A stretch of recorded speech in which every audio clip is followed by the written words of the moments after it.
Hi, I'm Aditya. Welcome to Talk It Out, a platform designed to promote constructive conversation, understand different perspectives, and spread awareness. So today, I am here, pleased to be joined by California State Senator Josh Becker, representing Senate District 13. Firstly, thank you for your time. I know you have a busy day. Um, Sure. and how are you? Excellent, man. A little exhausted after this week of elections, but I'm good. Yeah. Uh, we don't have a lot of time, so I'll jump right in.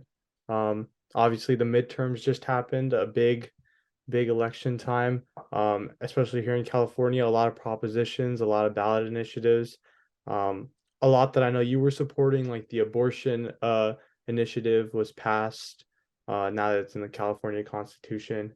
And for the midterms, one of the biggest things was that there was a highly expected or higher than expected young people voter turnout. And I think sometimes here we become too focused on things like federal elections, and a lot of young people don't realize that these local elections are just as important, if not more important, to their day-to-day lives. So if you could talk to like the 18 to 24, the 18 to 30 electorate, and why should they care about voting in general and specifically in local or state elections? Well, a couple of things. I mean, I think we've seen in my lifetime, I think people say, like, yeah, does one vote really matter? I think we've now seen enough. We've had some incredibly close elections that every vote definitely matters. Um, and I mean, we saw it, back before your time, Al Gore, who was literally kids, people care about climate change today. Youth care about climate change. That was his issue. He was going to see the movie Inconvenient Truth. He should have been president. He lost by 537 votes in Florida, um, and that was it. And then Donald Trump won by a few thousand votes in a couple key states. Similarly, Joe Biden won by a couple thousand votes in a couple key states. So we've seen, and locally, there's all these local elections people care a lot about that are going to be divided by a few hundred votes. So whatever your issue is climate, your issue is housing, your issue is education and funding. Um, you got to get involved, and we're that voting number one for sure. But get involved. I mean, these local races, there's so few people that get involved that if you show up 3, 4, 5 times a volunteer, you have a friend for life. I can tell you that. I know this was a long year for you with all these bills and getting all of them passed. What's your agenda for the future? Do you have any ideas on? I know one of your biggest issue areas is climate that you love to address. But are there any other issue areas that you are looking forward to addressing in the future year? Yeah. Yeah, we got some big climate bills we're working on. We'll do some criminal justice is another big uh, step of mine. We spend 15, $16 billion on our prisons in California. They're supposed to be restorative. They're supposed to be to make sure people don't recidivate and go back to prison. Mhm. And we're starting to do some positive things, but there's a lot of work to do in that space. And so I've worked on that area. We need a fair, smart justice system. Um, so that's an area. Really, economic mobility broadly is what I continue to think about. How do you help people um, move up the ladder? How do we really open up the tech economy and the biotech economy? How do we have jobs across the whole state, not just tech jobs focused just on the Bay Area or maybe LA? Um, how do we get manufacturing? Manufacturers would be happy to open up plants here. Instead, they're going to other states. Our technologies, but they're opening up the factories in other states. So how do we keep them here? So the whole economic development piece of all that, but other issues, water is kind of part of climate for sure, but it's compared to Colorado, where my wife's family's from, our systems are way backward in terms of water rights and verification and enforcement and all that stuff. They're just way ahead of us, and a lot more we could do. So some other areas like that as well. But a lot of my key focus: climate justice, and then economic opportunity. Yeah, one thing with justice I wanted to touch base on, which I thought was amazing, was I believe I forgot the exact bill number, but it was about giving free calls to incarcerated Yeah, individuals. And I think a lot of the times in our justice system, we kind of dehumanize incarcerated individuals. So that was great to see that they need to stay connected with their loved ones and the people they care about. Thank you for sure. It's a huge. People have been trying to do this for years. I got it done. The governor signed it. Washington Post editorial board read an op-ed. All states should do this. We're paying private companies billions of dollars from poor people, and we're discouraging people from keeping in touch with their loved ones with these really not only expensive but just complicated, overly complex systems. And it's time for change. We don't. You don't pay by minute. I don't pay by minute. Yeah. It's really time. So I'm very, very, very proud of that one. It's a big Yeah, one. yeah, it was an excellent bill. Yeah. Nextly, I want to move on to a piece of news I saw. It was about a month ago, and I was just going through like the Palo Alto Daily, the news around the Bay Area, and I saw that there was a strike at the San Francisco International Airport for a food workers union, and you and a lot of other representatives were a part of it, where you blocked streets, I believe, at the San Francisco International Airport to protest for higher wages for food workers at the airport. So firstly, how was the experience? And secondly, my follow-up question would be, is this the right, like, is civil disobedience and this the right way to go about demanding workers' rights and workers' protections? Well, in that case, it's been going on for a long time. I've personally been there at the airport probably 2 or 3 times, walking in sort of a picket formation, but we were not obstructing anything. I know people have been there several more times. So, um, you know, sometimes it's necessary to make your voice heard, and at that point we felt like escalation was warranted and necessary for workers who had been without a contract for a number of years. So it's always a tough decision. It was a big deal for me to be really arrested, to be cited, and but felt it was important. We in this area, the slogan of those workers actually is one job should be enough. And it's a very compelling slogan because so many folks have to work 1, 2, even 3 jobs. And you think about the toll on their families and their lives. And, one job should be enough. We have to figure out a way that we can pay people so they can afford to live here Yeah. and they get health care. If we had universal health care, like other countries do, where it's really affordable, that'd be great. We don't. I mean, Obamacare was a huge step forward, but it's just not where it needs to be. So a lot of these strikes, a lot of labor strikes that I see are actually about healthcare, paying for healthcare.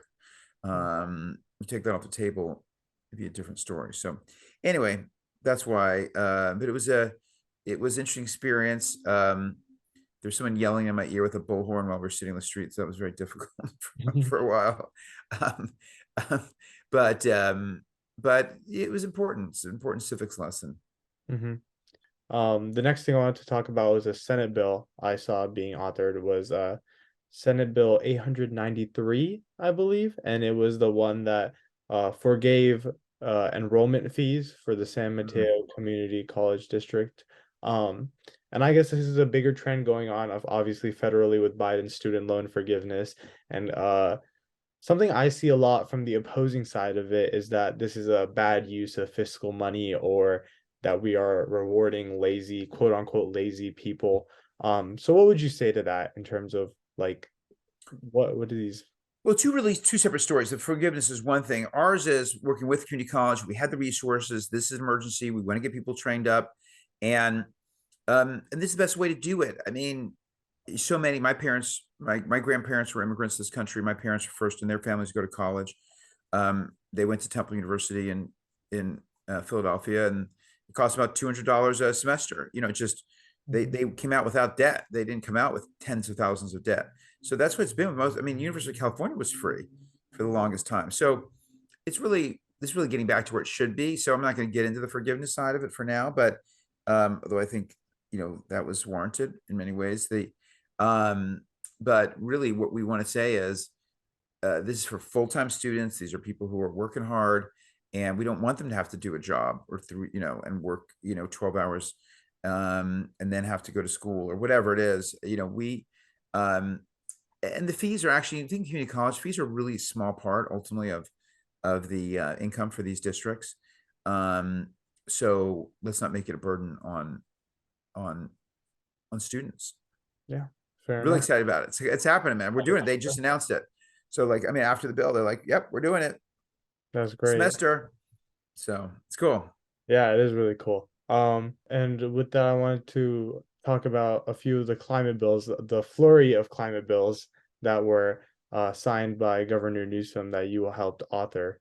And some of them had to do with tracking gas emissions and having companies actually report their emissions so that they were held accountable for their climate emissions.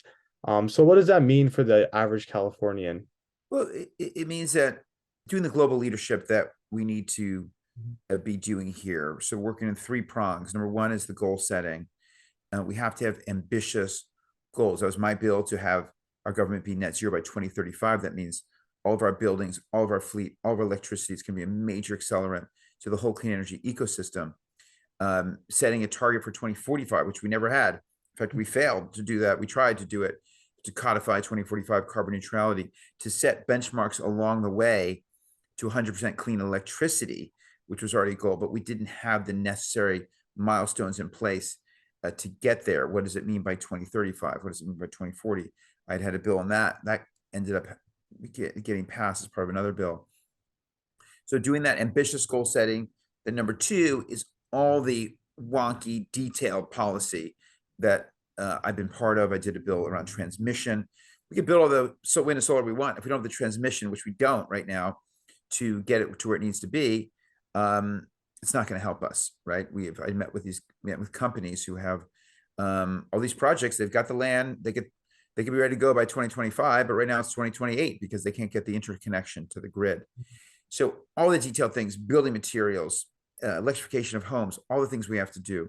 And then third is the budget piece. And that's what we worked on this year, $50 billion plus budget, massive investment around clean energy. And again, all of these pieces, both the adaptation of climate change, because that is important as well, but really the preventative stuff, right? How do we move much more quickly in electrification of our whole economy and do the other things we need to do?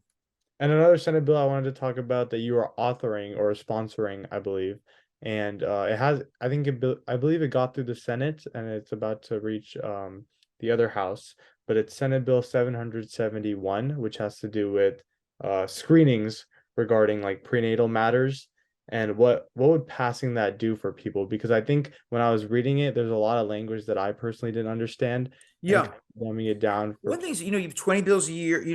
And we have an incredible platform here in California. Given there's only 40 of us in the state senate, and we're essentially, if California's a country, we'd be the fourth largest economy yeah. in the world. And so, given a lot of issues, that one particularly is around what's going to be paid for by really Medi-Cal. And are we going to pay for some of the advanced screenings that maybe wealthier people get? And these are prenatal screenings. There's a lot, as technology advances, we need to make sure that it's being spread equitably. We've done that. We've worked on that now with cancer treatment with Senator Portantino as well, to make sure that, hey, even if you're on Medi-Cal, you're on that kind of program, that you get access to a cancer center, one of our great cancer centers in the state. So it's along those lines. We just want to make sure that just because you're not super wealthy, you have access to state-of-the-art screenings and state-of-the-art healthcare. Yeah. Yeah, and that's all I have. Do you have anything you'd like to say? No, thanks for your interest. Keep it up, and thanks for keeping people informed.